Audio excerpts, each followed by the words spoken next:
नमस्कार, बहुत स्वागत है आप सभी का। मैं हूं आपके साथ नैना यादव, लेकर हाजिर हूं हमारा खास शो पूछता है इंडिया। और आज बात पाकिस्तान की, जहां पर सियासत सुलग रही है, जहां पर जनता में गुस्से की ज्वाला फूट पड़ी है। पाकिस्तान इस वक्त आग में जल रहा है और सेना के खिलाफ सड़कों पर आवाम उतरती हुई नजर आती है। और इस आग की वजह है जनरल आसिम मुनीर।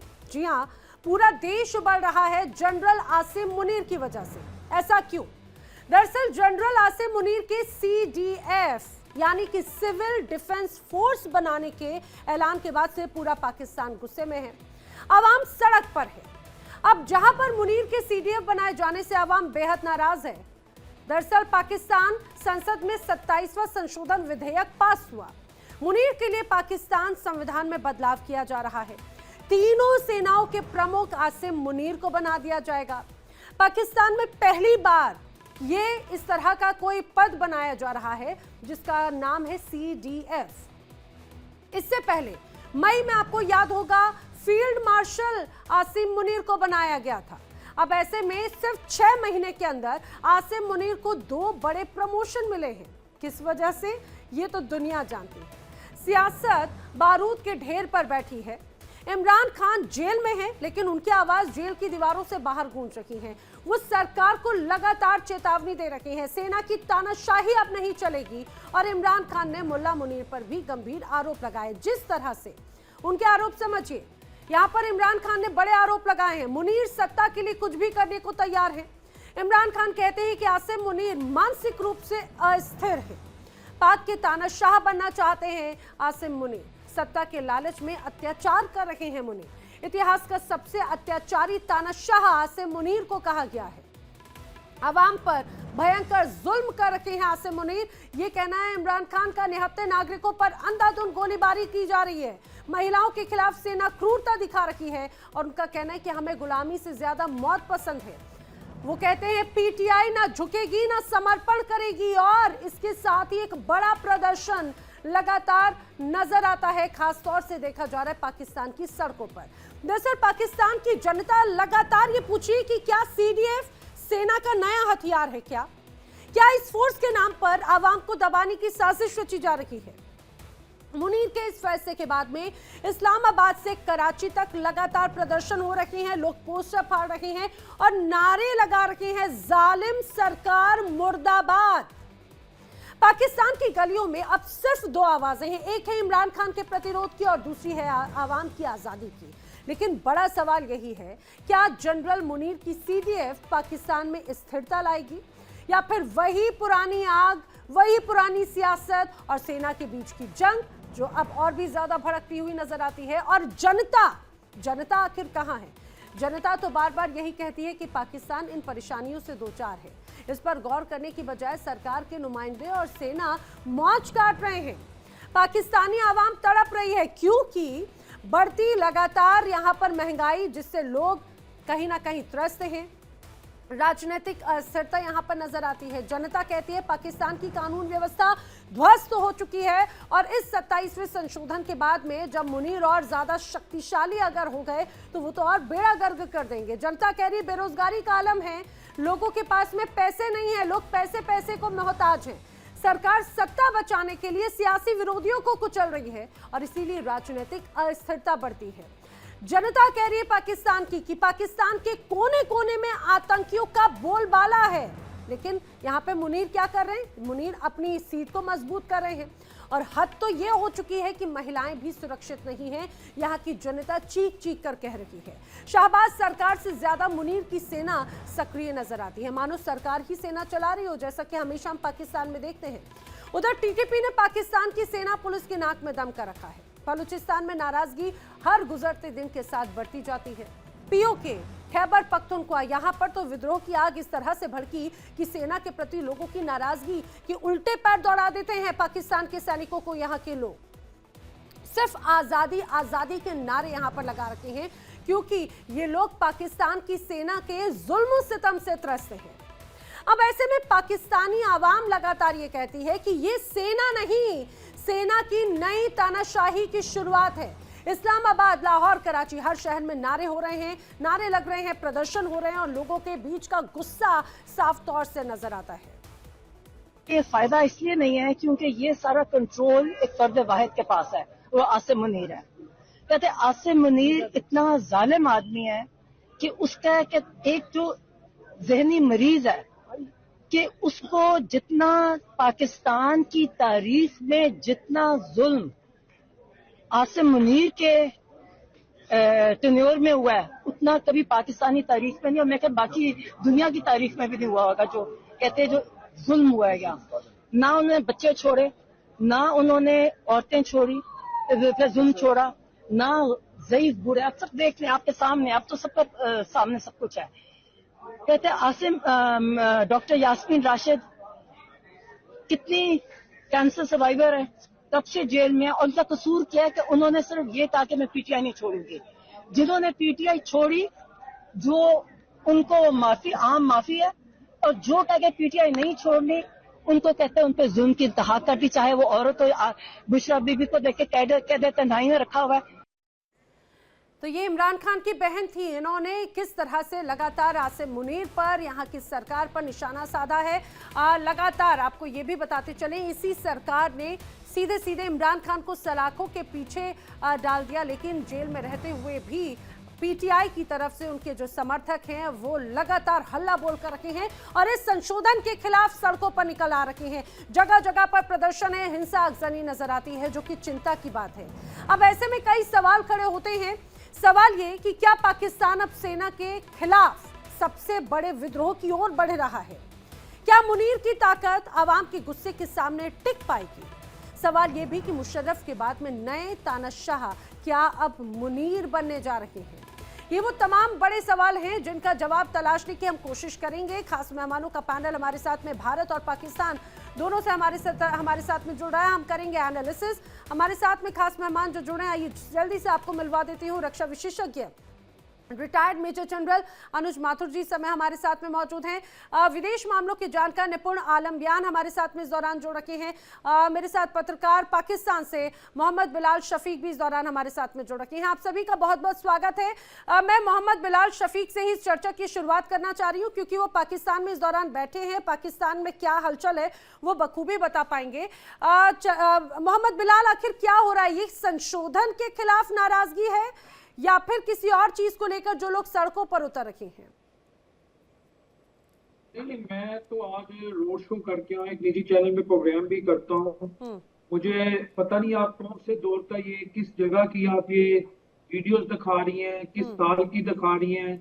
2005 की हैं, 7 की हैं, श्रीलंका है, नेपाल है, अल्लाह की जात बेहतर जानती है, या कोई जलसा है कोई पॉलिटिकल पार्टी का। तो मुझे तो जितना नजर आ रहा है इस वक्त पाकिस्तान की सड़कों पे सुकून है। मुझे कहीं प्रोटेस्ट की ना अल्लाह जानता है, मैं अल्लाह इज विटनेस, मैं आपको हकीकत बता रहा हूँ, इसलिए नहीं कि मैं पाकिस्तानी हूँ। अब ये आपने कहाँ से लिया आपके? अरे मैं आपसे यही तो पूछ रही हूँ। अच्छा, तो कोई नाराजगी नहीं है संशोधन को लेकर? नहीं, नाराजगी आप संशोधन का जरा मुझे आसान अल्फाज में बता दें ताकि मुझे बेहतर पता लग जाए क्या मतलब इसका। अरे आपके यहाँ अभी आखिर किस आपके जो मुनीर साहब हैं उनके लिए आपके कॉन्स्टिट्यूशन में कोई चेंज हो रहा है? कोई विधेयक पेश हुआ है? अगर आप मेरे शब्द नहीं समझ पा रहे हो देखिए वही बात है ना, half knowledge is always dangerous, half knowledge is always dangerous. मैंने कल भी आपको बताया था, आपकी प्रेजेंटेशन अच्छी है। फिर मुझे लगता है आज आप तैयारी से आए होंगे। मुझे लगता है फिर आप आज तैयारी से आए होंगे। नॉलेज अगली है, प्रॉब्लम है आपका नॉलेज अगली है। बीबी अब बात सुन लें जरा, रिक्वेस्ट है। इस वक्त प्रोसेस चल रहा है, सेनेट में प्रोसेस चल रहा है।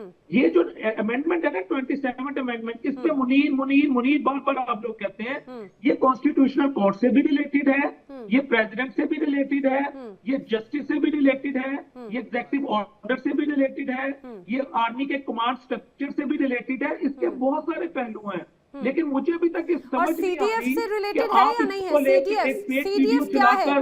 इसको आसिम मुनीर से जोड़ी जा रही है। मेरी समझ से गलत है।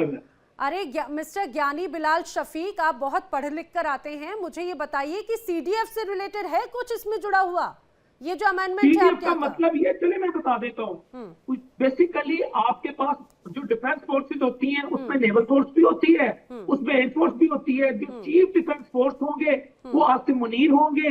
अगर मुस्तकबिल में किसी और को अपॉइंट करना हुआ वो थ्रू कॉन्स्टिट्यूशन वो कर देंगे।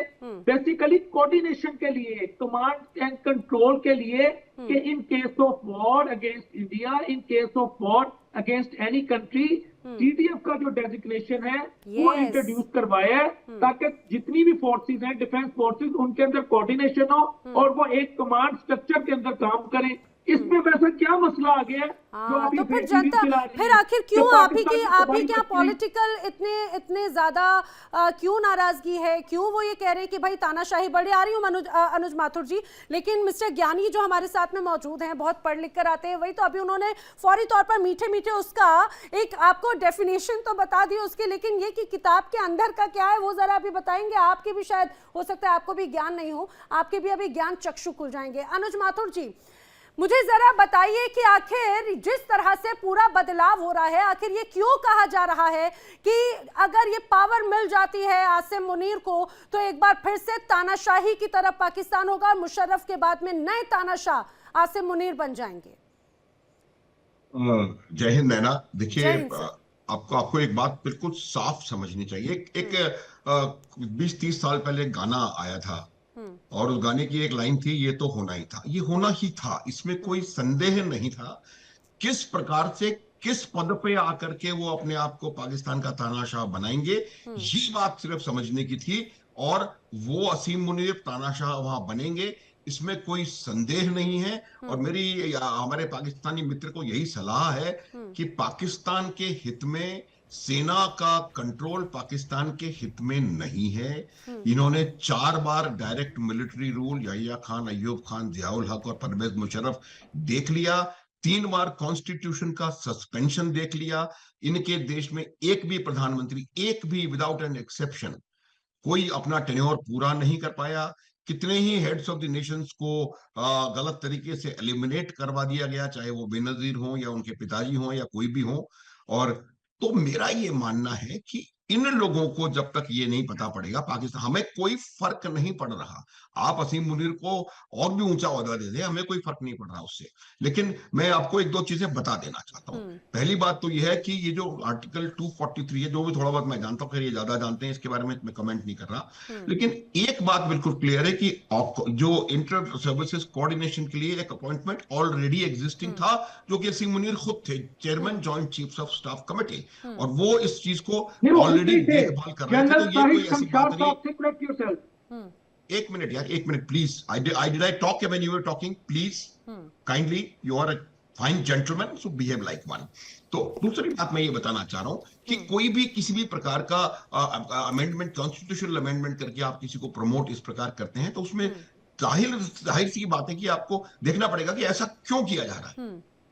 ये बात ये लोग फिर नहीं मानेंगे हमारे मित्र कि पहली बार जो इनको जो प्रमोशन दिया गया था, फील्ड मार्शल ऑलरेडी बना दिया गया है, वो इस बात को छुपाने के लिए किया गया था कि जिस प्रकार की बीटिंग पाकिस्तान की आर्मी को ऑपरेशन सिंदूर में हुई थी, इसको कहीं ना कहीं दबाने के लिए उन्होंने इसका प्रयोग किया गया। उसके बाद आप खुद देख लें, उसको साइडलाइन करने का, पीएम मीटिंग्स में से इधर से उधर से साइडलाइनिंग का एक नाटक रचा गया।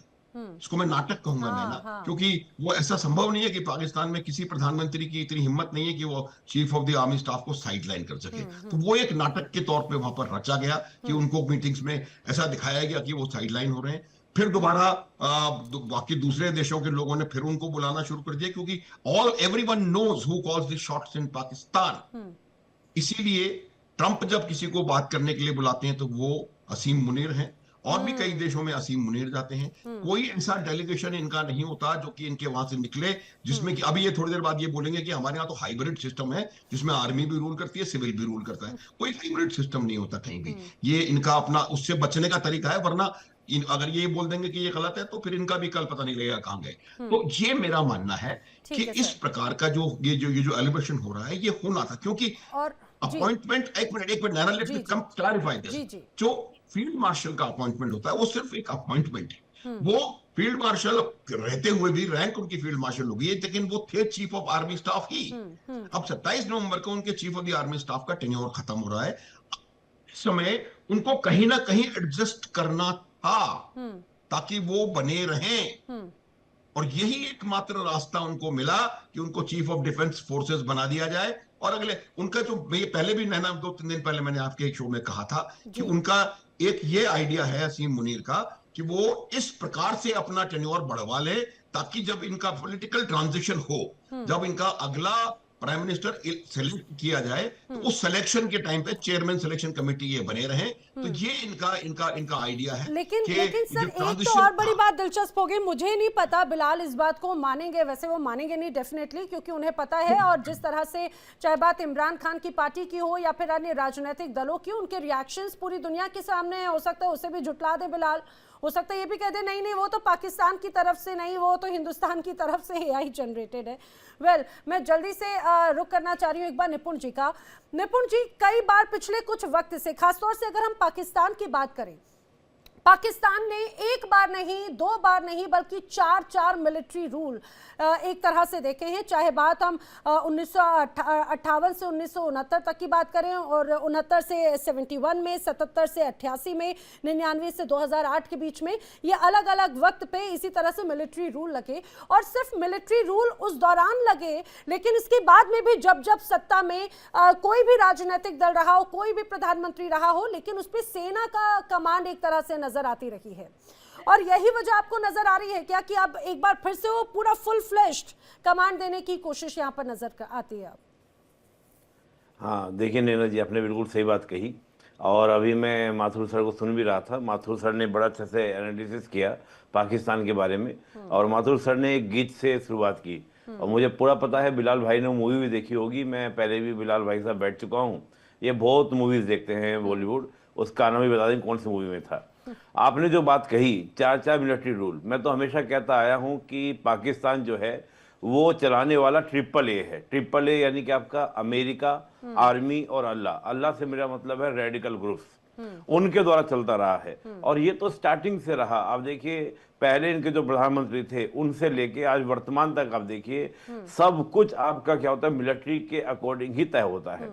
लेकिन कमाल की बात इस बार क्या हो रही है कि जो CDF का पद बनाया गया है, ये तो परवेज मुशर्रफ से भी मुझे अगला कदम लग रहा है।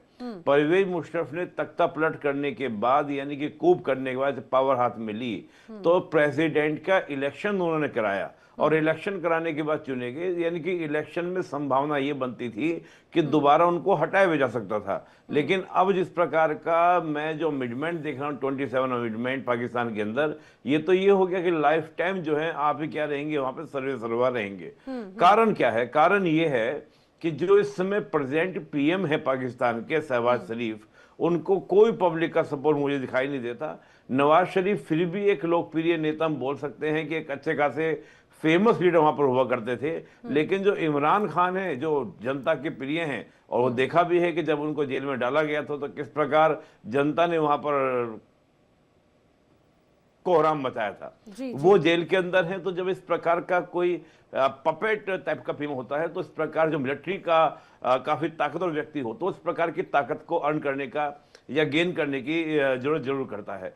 और मैं ये मानकर चल रहा हूं कि जैसे परवेज मुशर्रफ के टेनोर में हमने देखा था कि उनके बनने के बाद हमने देखा 2001 में पार्लियामेंट्री अटैक भी हुआ था, बहुत सारे अटैक। तो मैं ये मानकर चल रहा हूं कि वो जो एक नेचर है पाकिस्तान का, वायलेंस करने का, हिंसा करने का, वो हमको दोबारा फिर देखने को मिलेगा। तो मुझे लगता है कि पाकिस्तान अपने आप को ऑटोमेटिकली एक तानाशाह की गिरफ्त में लेके जा रहा है। और ये केवल भारत के लिए चिंता का विषय नहीं है। हम चाहे अफगानिस्तान के लिए बात करें, हालांकि अफगानिस्तान का नाम लेते ही पाकिस्तान में आजकल दिक्कत पैदा हो जा रही है। जैसे कह दो तालिबान, तो अलग तरह का रिएक्शन आता है पाकिस्तान की ओर से। अभी देखिए आने भी लगा है, बोलने के चाहत भी रख रहे हैं, तो पाकिस्तान से आने लगता है। फिर ईरान से भी आप देखिएगा रिएक्शन किस प्रकार का आएगा, ये भी आपको देखना होगा। 3 बॉर्डर हैं पाकिस्तान के, तीनों बॉर्डर में डिस्टर्बेंस है। ये पाकिस्तान के अंदरूनी हालात हैं। और अंदरूनी हालात भी आप देखिएगा, चाहे वो बलूचिस्तान हो, खैबर पख्तूनख्वा हो, तो खुद अपने आप को, मैं तो हमेशा बोलता आया हूं, एक गीत और मैं बिलाल भाई के लिए सुना दूं कि पाकिस्तान के बारे में सिंपल सा है कि इन्हें तो अपनों ने लूटा, गैरों में कहां दम था। और इनके साथ दिक्कत क्या अभी है? तो फिलहाल मुझे लग रहा है अब यहाँ पर चीफ डिफेंस फोर्सेस की तरफ से यहाँ पर नजर आते हैं। फिलहाल मेरे साथ में पाकिस्तान से एक और जर्नलिस्ट शुमाइला सिद्दीकी भी जुड़ चुकी है। शुमाइला, आपका भी इस चर्चा में बहुत बहुत स्वागत है। शुमाइला, बहुत बधाई हो आपको एक और आपको ये कहा जाए कि एक और मुनीर के मजबूत पद आपको मिलने जा रहा है, लेकिन इसको लेकर जमकर विरोध हो रहा है। ऐसी तमाम हम रिएक्शंस देख रहे हैं। विरोध किस बात का है? अच्छा, पाकिस्तान में तो नैना ऐसा कोई इशू नहीं बना हुआ कि ये जो अभी अमेंडमेंट हो रही है, ये कोई पहली बार तो हो नहीं रही। हर मुल्क में अमेंडमेंट्स होती हैं, तरमीम लाई जाती है। 26 तरमीम आई, कब 27वीं आ रही है। हर देश में ऐसा होता है, हर मुल्क में ऐसा होता है। हम जो करने जा रहे हैं, आप लोगों ने तो 8-10 साल पहले ही ये कर लिया था। ज्वाइंट चीफ हमारे पास खत्म होके आर्मी, क्योंकि देखिए जिस ज्योग्राफिक लोकेशन पे हम लोग मौजूद हैं, हम ऑस्ट्रेलिया या इंग्लैंड नहीं है जहाँ पे नेवी बहुत इंपॉर्टेंट हो या दूसरी फोर्सेज हो। हमारे यहाँ आर्मी का बहुत स्ट्रॉन्ग फुटेज है और ग्राउंड पे जो काम कर रहे होते हैं उनकी बहुत इंपॉर्टेंस है। चाहे वो भारत हो चाहे पाकिस्तान हो, आपके यहाँ भी और हमारे यहाँ भी आर्मी को इम्पोर्टेंस दी जाती है बनिस्बत बाकी दोनों फोर्सेस के, और उस हिसाब से बड़ी भी होती है आर्मी। तो ये जो अभी होने जा रहा है, ये शायद बहुत पहले हो जाना चाहिए था, लेकिन हमेशा कॉन्फ्लिक्ट आता था ताकि दोनों फोर्सेस के बीच में हर दफा चेंजिंग्स आती थी कुछ ना कुछ। तो इस बार हम सब एक जो है ना प्लेटफॉर्म पे, एक जगह पे दिखाई दे रहे हैं, एक ही पेज पे दिखाई दे रहे हैं। और मेरा ख्याल है जो भी सरकार करती है इसमें कोई PMLN का या पीपल्स पार्टी का या तो आप जो कह रहे हैं कि भारत में हुआ तो क्या ये भारत की ही कॉपी हो गई क्या? वैसे ये जो एक तरह से मसौदा जो था वो तो एक उसी की ही कॉपी नजर आ रहा था, लेकिन हालांकि शक्तियों की बात की जाए तो भारत में तो, क्योंकि यहाँ पे तो लोकतंत्र चलता है, सुप्रीम कोर्ट की सुप्रीमेसी नजर आती है, डिप्लोमेसी, सुप्रीमेसी और ब्यूरोक्रेसी अपने आप में ये बड़े पायदान है। मैं आपके साथ कोई मुकाबला नहीं कर रही हूँ। भारत बहुत बड़ा मुल्क है, वहाँ पे डिफरेंट मज़ाहिब रहते हैं और वहाँ पे उधर ही कॉन्फ्लिक्ट भी होते हैं। हाँ, बिल्कुल। जहाँ पे ज्यादा लोग होते हैं, जहाँ मज़ाहिब ज्यादा होते हैं, जहाँ फिरके ज्यादा होते हैं, वहाँ पे कॉन्फ्लिक्ट भी, it's a natural thing. Pakistan को इस वक्त इस 27वीं तरमीम की जरूरत है। शायद ये बहुत पहले हो जाना चाहिए था, वही मैं बात कहूंगी। और इसके लिए पाकिस्तान में कोई भी ऐसा ये नहीं नजर आ रहा कि कोई भी पार्टी या अवाम इससे मुत्तफिक नहीं है। तो मैं हालांकि आप ही के पाकिस्तान के ही कुछ अखबार, कुछ आर्टिकल्स, डॉन वगैरह के भी कुछ आर्टिकल्स पढ़ रही थी, उसमें अलग अलग प्रतिक्रियाएं थी और उसमें तो बाकायदा इस चीफ डिफेंस फोर्सेस की शक्तियां और आने वाले उसको लेकर जो चिंता है उसे बखूबी उसका पूरी तरह से व्याख्यान किया गया था। मैं अनुज जी का रुख करूं, लेकिन उसके पहले अपने दर्शकों को बताऊं, जिस तरह से अभी शुमाइला ने खासतौर से CDS का भी जिक्र किया कि इंडिया में बहुत पहले हो चुका था। CDS की अगर बात करें और CDF की बात करें तो आपको समझना चाहिए दोनों में बहुत अंतर है। सबसे महत्वपूर्ण बात है कि अगर मैं पाकिस्तान के चीफ ऑफ डिफेंस फोर्सेस की बात करूं तो इसमें हमेशा आर्मी चीफ ही एक तरह से इनकी कमान संभालेंगे। शुमाइला, मैं गलत नहीं हूं तो हाँ बताइएगा। जी बिल्कुल, और संभालनी भी चाहिए। ठीक है, संभालनी भी चाहिए। हाँ, मतलब मैं यही जानना चाह रही थी। लेकिन इंडिया की अगर बात करें तो यहाँ पर किसी भी सेना के प्रमुख, चाहे बात वो आर्मी हो, नेवी हो, एयरफोर्स हो, बाकायदा इसके बाद में वो चीज तय होती है। आ रही हूँ अनुज सर, आप इसको बखूबी और बेहतर तरीके से बता पाएंगे। बहुत ढेर सारी ऑपरेशनल कमांड्स की बात है, बहुत ढेर सारी ऐसे तमाम लिबर्टीज की बात है। किसी एक व्यक्ति को, किसी एक पद को पूरी इस रूप में मजबूती किसी को कभी नहीं दी जाती। हमारे यहाँ ये कहा जाए कि लोकतांत्रिक रूप में ही सारे डिस्कशंस होते हैं। अनुज जी देखिए नैना, मैं आपको एक दो बातें बता देता हूं कि ये जो चीफ ऑफ डिफेंस फोर्सेस है, इसका इनके जो अख्तियारात हैं, इनकी जो पावर्स हैं, उनको आप एक बार पढ़ लें। मैं बार बार बोलना नहीं चाहता, सबने पढ़ी हुई होंगी और उनको पता भी है, पढ़ रखी हैं। एक तो डायरेक्ट इसका वो निकल के आ रहा है कि वो एक जो इनकी जो स्ट्रेटेजिक फोर्सेस कमांड है, जिनके पास सो कॉल्ड वो पटाखे दिवाली पे चलाने वाले जो बार बार कहते हैं लोग, वो हैं। हमने चला दिए थे 10 मई को, खत्म हो गए अब तो कम से कम आप मान जाइए जी। ये आप भी जानते हैं, मैं भी जानता हूँ, कौन क्या बोल रहा है वो सबको पता है। इसमें ना चले, इसमें ना अच्छा रहेगा। आप बखूबी जानते हैं। अब रोज इसी बात पर चर्चा करने का कोई मतलब भी नहीं है। चिंताएं कुछ और हैं, आप डोनाल्ड ट्रंप को समझिए जाके। डोनाल्ड ट्रंप आप उसको छोड़ दे, जानते हैं दुनिया में क्या हुआ था 7 से 10 मई तक। आप अपनी ऑपोजिशन को करेक्ट कर दीजिए जाके। 138 लोगों को मरणोपरांत आपने वीरता पदक दिए हैं। 138 सैनिक 2 लड़ाइयों में नहीं मरते। आपको छोड़े, उसको छोड़ दीजिए आप। हम इसके बारे में बात कर ही नहीं रहे हैं। आपको भी पता है, मुझे भी पता है, किसको शर्मिंदगी होनी है वो भी पता है, क्योंकि हमें पता है कि क्या हुआ है आपके साथ। आर्गुमेंट चलिए आगे चलते हैं, कोई बात नहीं, आगे चलते हैं। अच्छा अनुज जी, आग गिराने अनुज जी, आप अनुज जी, बात मैं को आपको अनुज जी, मैं सोशल आपको बस कुछ सेकंड के लिए रोकना चाह रही हूँ, क्योंकि शुमाइला बार बार अगर 10 तारीख का अगर 10 मई का जिक्र करती हैं, शुमाइला अब आखिर इसमें कौन सच्चा कौन झूठा ये बता दीजिएगा कल, क्योंकि अनुज जी और मैं तो चर्चा कर ही रहे थे। आप लोग बात बात पे कहते हैं भाई डोनाल्ड ट्रंप अंकल ने कह दिया है तो वो तो बिल्कुल सही कहा है, खासतौर से इस ऑपरेशन सिंदूर को लेकर, अभी न्यूक्लियर टेस्ट को लेकर जिस तरह से डोनाल्ड ट्रंप की तरफ से बड़ा दावा किया गया था, तो आपके पाकिस्तान की तरफ से क्यों उस पर सफाई देने की कोशिश की गई, क्यों उन्हें झुटलाते फिर रहे हैं? नहीं, हमारे वो तो हर हमारे चीज तो सही कह रहे हैं आपके। देखिए ISPR ने इस पे कोई तरदीद और कोई बात करने की कोशिश ही नहीं की। उन्होंने इसके ऊपर कोई बात नहीं की। उन्होंने सिंपल कहा ना, हम सियासत से बिल्कुल दूर रहना चाहते हैं, आर्मी को सियासत में कोई इंटरेस्ट नहीं है, हमें हमारा काम करने दीजिए, और जहां पे जिसको जो जवाब चाहिए नहीं, शुमाइला, लेट मी करेक्ट, उनकी तरफ से आपने कहा शायद गया कि ऐसा नैना कोई पढ़ा टेस्ट नहीं। नहीं किया गया, उन्होंने जो डोनाल्ड statement- ट्रंप ने कहा उस बात को खारिज किया है। प्लीज ऑन आप नेशनल, आप इंटरनेशनल वे में आपको लोग देखते हैं, 128 कंट्रीज के लोग ऐसे एक डिस्ट्रैक्ट और मिनट, झूठ। ना- जी मैं खुद वहां पे मैं प्रेस सिर्फ- कॉन्फ्रेंस सुन रही थी। जी अनुज जी, मैं देखो सिर्फ एक बात ये बताना चाहता हूं कि आर्मी सियासत से दूर रहना चाहती है पाकिस्तान में। मुझे लगता नहीं कि इससे बड़ा कोई, इससे ज्यादा खतरनाक लतीफा कोई बना होगा आज तक इतिहास में। ये वही आर्मी है जिसने पहले 25-30 साल तो डेमोक्रेसी को कहीं आने ही नहीं दिया। फिर जब डेमोक्रेसी आई तो वहीं मैं आपको बता सकता हूं कि कराची में ये ग्राफिटीज लगे हुए थे कि we are sorry for a brief democratic interruption, the martial law will be resumed soon. उसके बाद 4 डायरेक्ट मिलिट्री रूल्स जो कुल मिलाकर के 40 वर्ष के आसपास वो मिलिट्री रूल्स हुए हैं। उसके बाद इनडायरेक्टली मिलिट्री लीडर्स पूरा रूल करते रहे हैं। ये सब ये भी जानते हैं कि इमरान खान के साथ क्यों और क्या हुआ, ये भी जानते हैं कि हर एक जो पॉलिटिकल लीडर है, चाहे वो कोई भी रहे हों, उनके साथ कल अलग अलग स्टेजेस पे क्यों और क्या हुआ। देखिए नैना, मैं बार बार इस बात को कहता हूं, कोई अंतर किसी को पड़ नहीं रहा। ये हमारी तरफ से उनको और भी ज्यादा बड़ा बना दें, उनको पूरा यूएस की न्यूक्लियर फोर्सेस का भी कमांडर बना दें, it makes no difference to us. बात मैं सिर्फ फैक्ट्स बता रहा हूं कि सेना का इतना इंटरफेरेंस अपने देश के अफेयर्स में। अभी मैं एक छोटा सा उदाहरण इनको देता हूं, अगर इनके पास कोई इसके अलावा कोई और वो है। एक डेलीगेशन बांग्लादेश गया, जिसको कि इनके एक लेफ्टिनेंट जनरल लीड करके लेकर के गए, जनरल पता नहीं।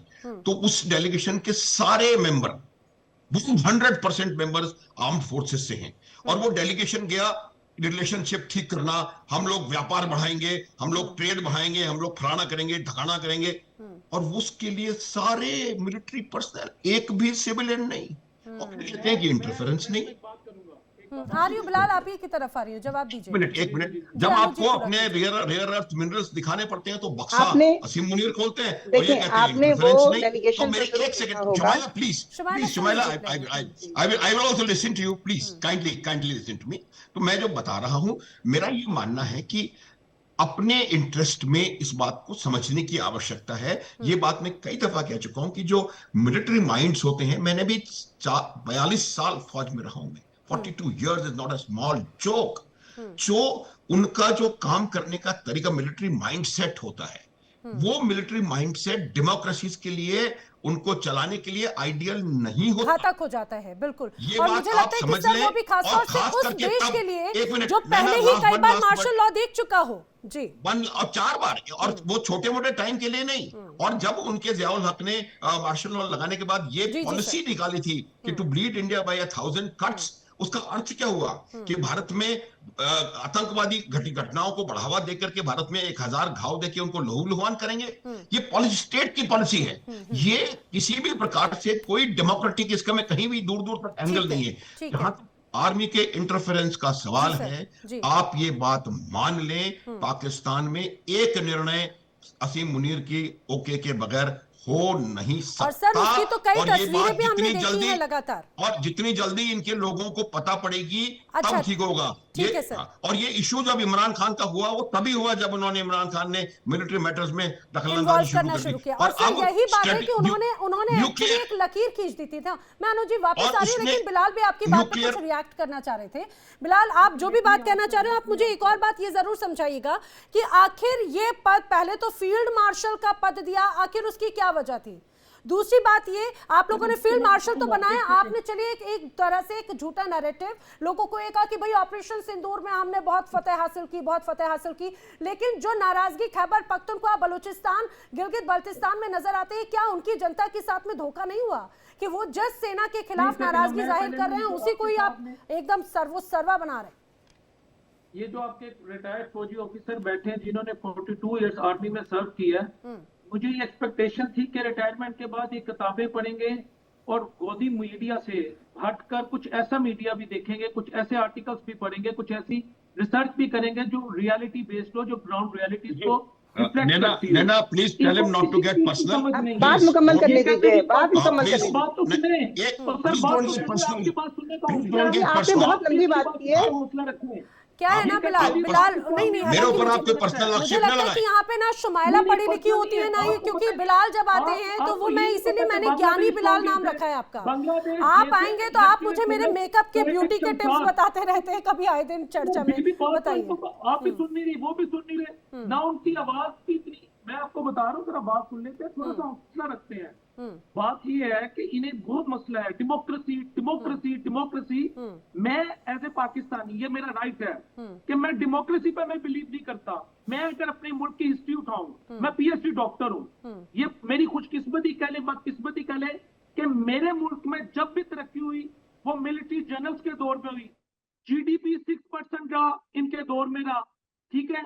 फिर इंडस्ट्रियलाइजेशन शुरू हुई, वो जनरल अयूब के दौर में शुरू हुई। बड़े बड़े डैम्स बने, वो मिलिट्री जनरल्स के दौर में बने, जनरल अयूब ने उसकी बुनियाद रखी। हमारा एटमी पावर जो था या जो हमारे एटॉमिक प्रोग्राम्स, उसकी कंप्लीशन किसके दौर में हुई? वो जनरल ज़िया के दौर में हुई। वॉर अगेंस्ट टेररिज्म, जब पूरी दुनिया पाकिस्तान को हिट करना चाह रही थी, हमें हमारे एटॉमिक वेपन से डिप्राइव करना चाह रही थी, वो मुशर्रफ ने सक्सेसफुली लड़ी।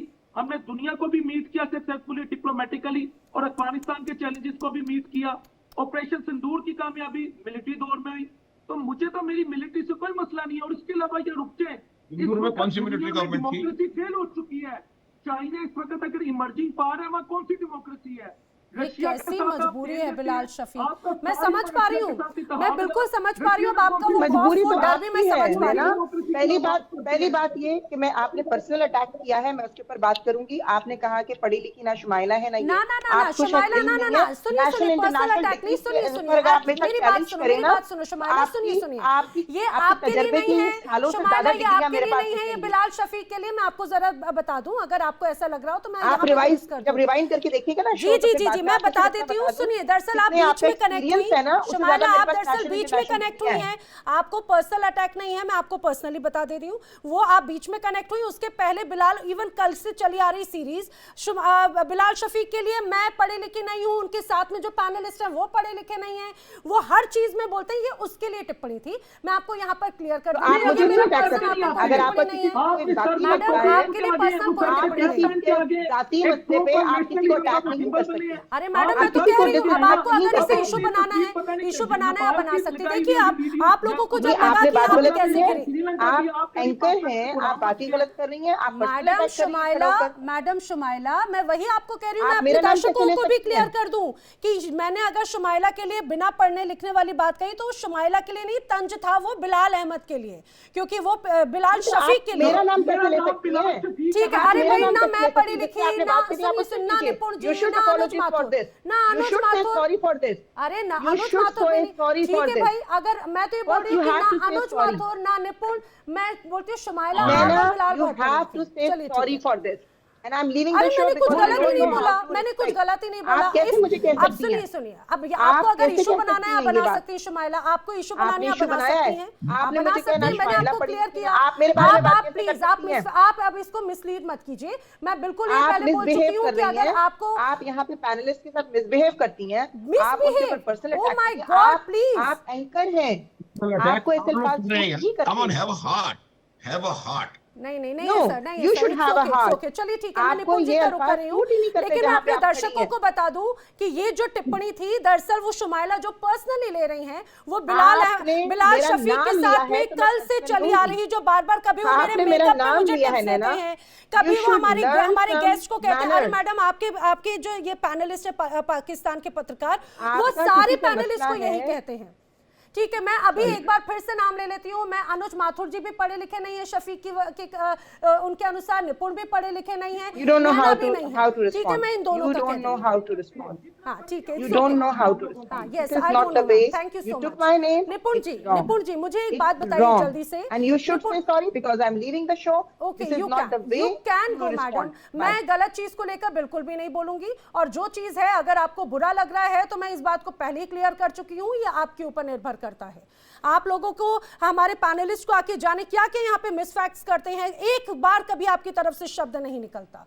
अगर हर चीज को जब जवाब नहीं होता है तो उसे मुद्दे को किसी और दिशा में लेकर जाना पाकिस्तान की एक तरह से फितरत है। वेल निपुण जी, मैं जल्दी से आपसे इस बात को समझने की कोशिश कर रही हूँ, खासतौर से जो यहाँ पर बिलाल शफीक की तरफ से कहा गया कि भाई जब जब पाकिस्तान में आर्मी रूल लगा, मार्शल लॉ लगा, उस दौरान तो भाई पाकिस्तान की बल्ले बल्ले हुई, तो फिर क्यों वहां की तमाम जो नेता हैं वो नाराज हैं? क्यों मुशर्रफ यहाँ पर, मुशर्रफ के खिलाफ आज भी लोग जहर उगलते हैं? क्यों जब जब यहाँ पे जो तमाम यहाँ पे जितने भी ऐसे आर्मी चीफ आए जिन्होंने कमान संभाली, उनके खिलाफ लोगों के मन में नाराजगी है? देखिए, अभी जो खान बिलाल भाई साहब जो बोल रहे हैं, एक तो उन्होंने अपने नाम के आगे डॉक्टर लगा रखा है, और मुझे लगता नहीं कि उन्होंने पाकिस्तान के बारे में क्या पढ़ा है क्या नहीं पढ़ा है। थोड़ा सा अगर पढ़ें पाकिस्तान के बारे में, इन्हीं जर्नल का रिजल्ट है कि आज पाकिस्तान की 45% आबादी जो है वो गरीबी रेखा से नीचे है।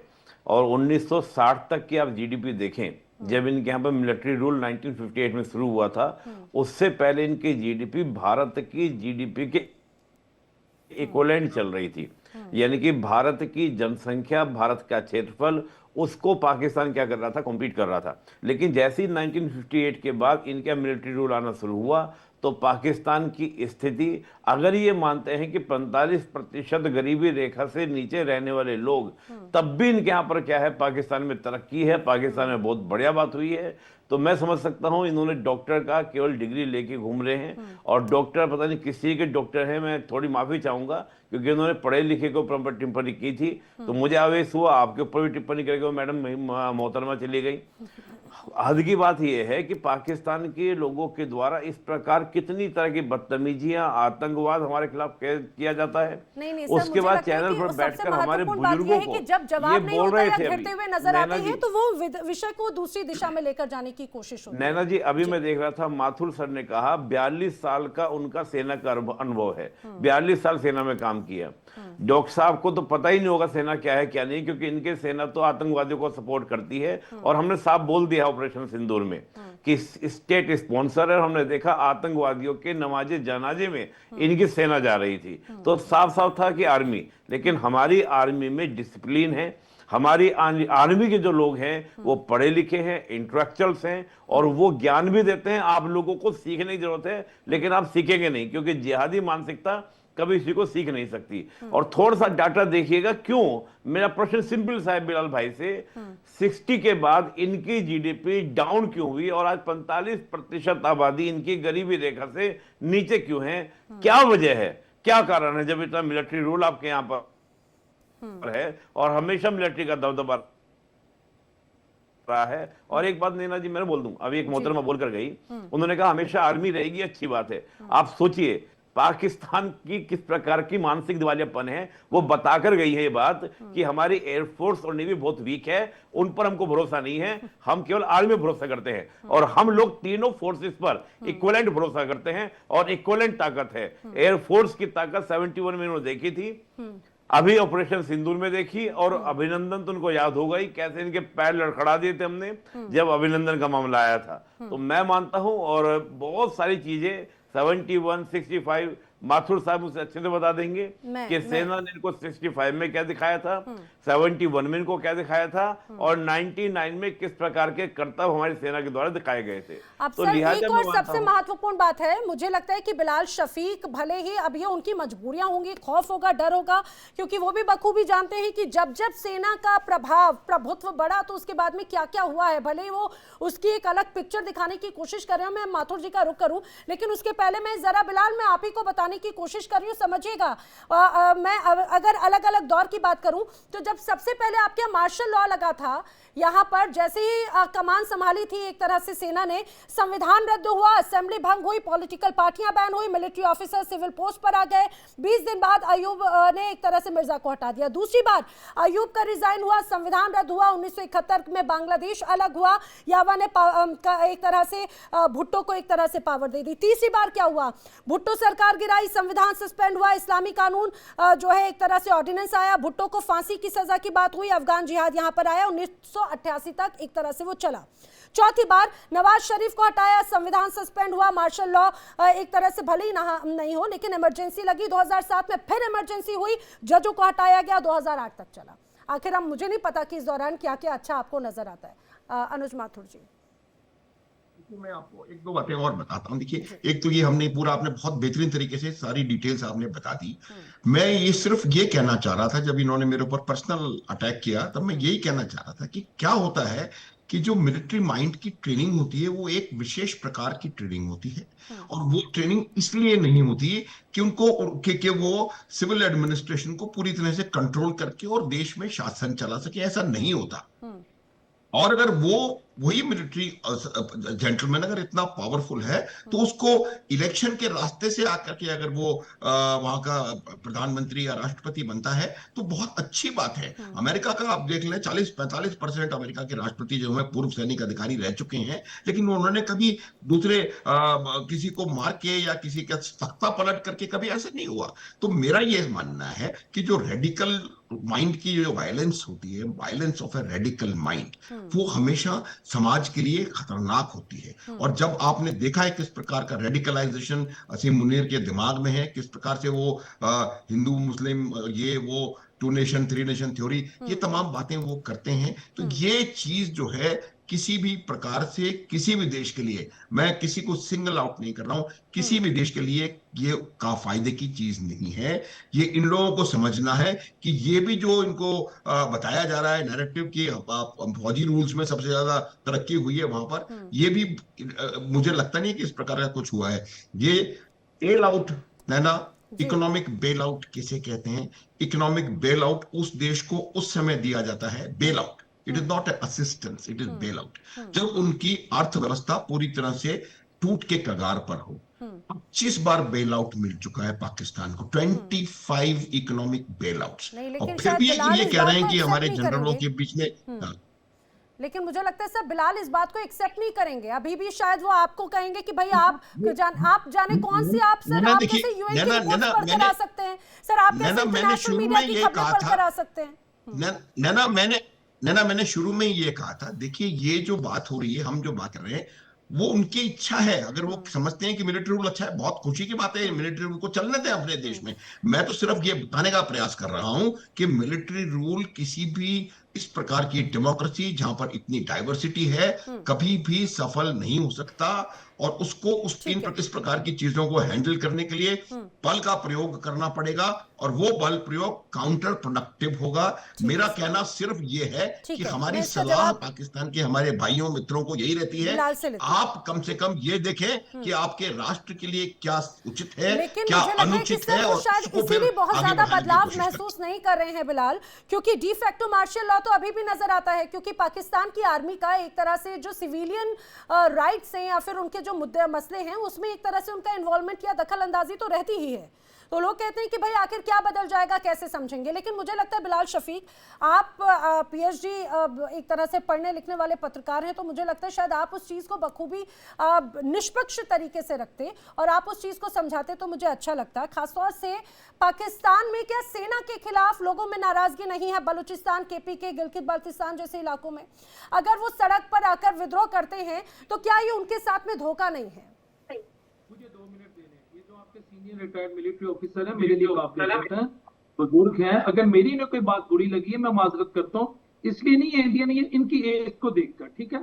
अब आगे चलते हैं, अब आते हैं कुछ फैक्ट्स को हम दुरुस्त करते हैं। मैं आपको चैलेंज देता हूँ, मैं पाकिस्तान में सहाफत छोड़ दूंगा, ये मैं चैलेंज दे रहा हूँ आपके चैनल पे बैठ के, अगर मिलिट्री रूल में पाकिस्तान ने industrially, economically, in terms of infrastructure, ये मैं 3 बातें मेरी सुने, और in terms of successful foreign policy, अगर पाकिस्तान ने उसमें ज्यादा तरक्की ना की हो। अब इसमें हमारे डेमोक्रेट्स का फेलियर है इसमें मिलिट्री जनरल्स का उनकी सक्सेस है। वो कि मैं ये नहीं चाहता कि हमारे मुल्क में मिलिट्री रूल जाए, लेकिन मैं डेमोक्रेसी पे भी बिलीव नहीं करता, क्योंकि मेरे मुल्क का जो तकरीबन 79 ईयर्स का जो एक्सपीरियंस है उसमें मैंने यही देखा है कि जब मिलिट्री जनरल्स आते हैं आम आदमी खुश होता है। और उन्होंने जो कर्जों की बात की, ये कर्जे भी हमें नवाज शरीफ और मोहतरमा बेनजीर भुट्टो के दौर में मिलना शुरू हुए 90s के एरा में। उससे पहले अयूब थे और जनरल जिया थे। हम तो IMF की तरफ देखते भी नहीं थे। अब एक सेकंड मेरी बात सुन ले, लास्ट मिनट बस, इससे ज्यादा नहीं लूंगा।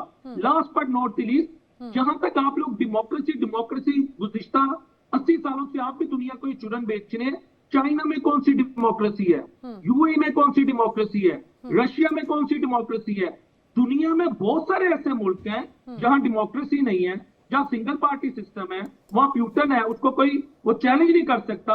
हमारे मिडिल ईस्ट में किंगडम है, आप लोग तो उनके साथ ताल्लुकात बढ़ाने के लिए, मैं इंडियंस की बात करो, आप लोग तो लेते हुए हैं क्या? रशिया से आप तेल लेते हैं, चाइना के साथ अभी आपके प्रेसिडेंट, वो आपके प्राइम मिनिस्टर ने, नरेंद्र मोदी ने हाथ पकड़ के, ऐसे जैसे बचपन के साथी हैं, जिस तरह किसी मंदिर के बाहर ये दोनों खेलते रहे हैं, वहां हलवा पूरी खाते रहे हैं, और एक तरफ प्यूटन का हाथ पकड़ के दुनिया को ये प्रेजेंट किया।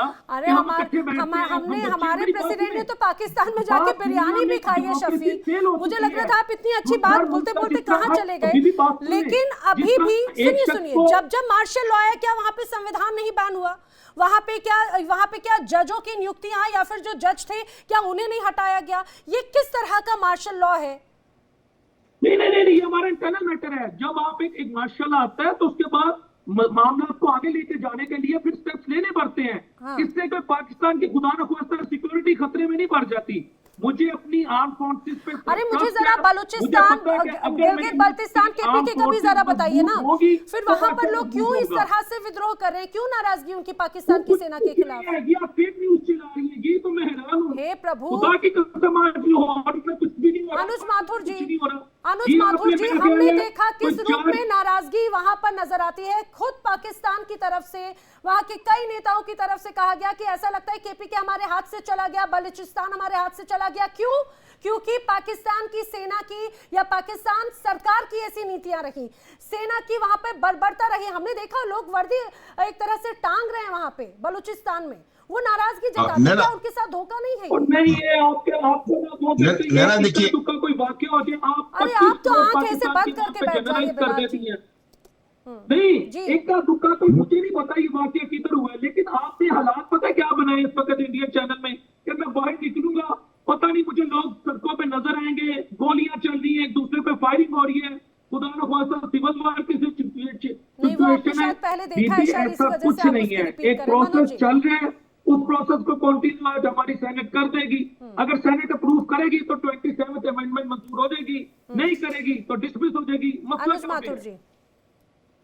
हाँ, देखिए मैं आपको एक दो बातें बिल्कुल क्लियर कर दूं कि ये इन्होंने कई जगह कहा कि इनका मार्शल लॉ है, यहाँ पर वो है, वो उनकी सिस्टम ऑफ गवर्नेंस है, लेकिन मुखौटा डेमोक्रेसी का और रूल आर्मी का, वो बात सही नहीं है। मैं उस बात को हाईलाइट करने की कोशिश कर रहा था। अगर उन्हें मार्शल लॉ पसंद है तो उनको उनका मार्शल लॉ मुबारक है, हमें कोई लेना देना नहीं, हमें कोई अंतर नहीं पड़ता इस बात से। फिर तो चुनाव भी नहीं होना चाहिए, पॉलिटिकल पार्टीज भी क्यों है? और दूसरी बात, अगर ये कह रहे हैं कि वहां पर इक्का दुक्का हो रहा है, ये हो रहा है, वो हो रहा है, तो ये स्वयं अपने आंकड़े उठा करके देख लें कि 2024 में कितने हादसे पाकिस्तान की सेना के खिलाफ केपीके में और कितने बलूचिस्तान में हुए हैं। अगर ये नहीं मानना चाहते हैं तो फिर इनकी इच्छा है, हमें कोई अंतर नहीं पड़ रहा है उससे, ये बार बार मैं बात कह रहा हूं नैना। और उसके बाद आपको ये देखने की आवश्यकता है कि किस प्रकार से अब वहां के जो डेमोक्रेसी पसंद लोग हैं वो किस प्रकार से रिएक्ट करेंगे। आई विश ऐसा कुछ ना हो, उनका अपना देश है, शांति से रहे, लेकिन मेरा ये मानना है कि मुखौटा एक, काम दूसरा, ये उचित नहीं और है। इसी बात को लेकर मैं जल्दी से निपुण जी का भी लास्ट रिएक्शन ले रही हूँ। निपुण जी, जो अभी अनुज माथुर सर ने कहा है कि मुट्ठी भर लोगों की जो मार्शल लॉ पसंद कर रहे हैं, जिन्हें डेमोक्रेसी या आजादी या बोलने की आजादी, अपने व्यवहार व्यक्त करने की आजादी पसंद नहीं है, वो एक तरह से वही बात है कि भाई फिर आखिर ये दो मुखट्टे क्यों है, किसी एक की तरफ क्यों नहीं? देखिए नैना जी, इंटरेस्टिंग बात क्या है कि 71 में जब इनका पाकिस्तान के दो टुकड़े हुए, 72 में और फाइनली 72 तक, तो आप देखिए उस समय किसका रूल था? अगर इनको ये भी नहीं पता है और ये भी जानकारी नहीं है कि उस समय किस रोल में हुआ और इन्होंने अपने पीएम तक को, भुट्टो तक को फांसी दी, तो ये तो खुद जानते हैं किस प्रकार का। और मैं आपको पहले भी बात कही थी कि किसी राष्ट्र का जो निर्माण जिस आधार पर होता है, यानी कि नींव जिस पर पड़ी होती है, नींव पड़ी इनकी हिंसा पर, वही इनके राष्ट्र के चरित्र का निर्माण। और ये चीन की बात कर रहे हैं, रशिया की बात कर रहे हैं, देखिए चीन में डेमोक्रेसी अलग तरह की है, आपके यहाँ डेमोक्रेसी नहीं है, आपके यहाँ मिलिट्री रूल है। चाइना में मिलिट्री रूल नहीं है। मिलिट्री रूल में और जुंटा में और डेमोक्रेसी में, तीनों में अंतर होता है। चाइना का कंपेयर आप करने लग गए, चाइना ने पैसा आपको क्या दे दिया, आप चाइना की तरह पे चलना शुरू कर दिए। एक कहावत की जाती है नैना जी, कौवा चला हंस की चला, भूला अपनी चाल। ये इसी चाल में चलते रहेंगे, कभी अमेरिका कभी चाइना। अरे तुम क्या हो, तुम क्या से क्या हो गए, लेकिन मुझे तुम लग अपने रहा आप है को सर, ये नहीं तो देख वही रहे हो। बात हो गई है, ये तो वही बात होगी, चूंकि अब हम एंड की तरफ हैं। अब वही बात है कि 1971 के वक्त में जब यहाँ पर मार्शल लॉ था और उस दौरान हमने देखा कैसे पाकिस्तान और बांग्लादेश अलग हुआ, एक और बड़ा विद्रोह पाकिस्तान में नजर आता है। और अगर फिर से वही, हालांकि अभी भी नंबर 1 पे जो पाकिस्तान के चीफ होते हैं वही नजर आते हैं पाकिस्तान में, तो क्या एक बार फिर से बल्तिस्तान या केपीके वाला जो सीन है, बलूचिस्तान वाला, वो वाला फिर से एक बार वही हिस्ट्री रिपीट होती हुई नजर आएगी? अरे बिलाल शफीक, आपको ये तानाशाही मुबारक हो। जरा चिंता कीजिए आने वाले वक्त में आखिर क्या होगा उस बारे में। वेल, आप सभी मेरे साथ चर्चा में शामिल हुए, आप सभी का बहुत बहुत धन्यवाद। जल्द ही दोबारा हम मिलेंगे और करेंगे चर्चा, लेकिन यहाँ पर वक्त एक छोटे से ब्रेक का। इंडिया डेली अब आपकी स्मार्ट टीवी पर भी मौजूद है, इंडिया डेली 24/7 अब आप लाइव देख सकते हैं इन सभी प्लेटफॉर्म्स पर।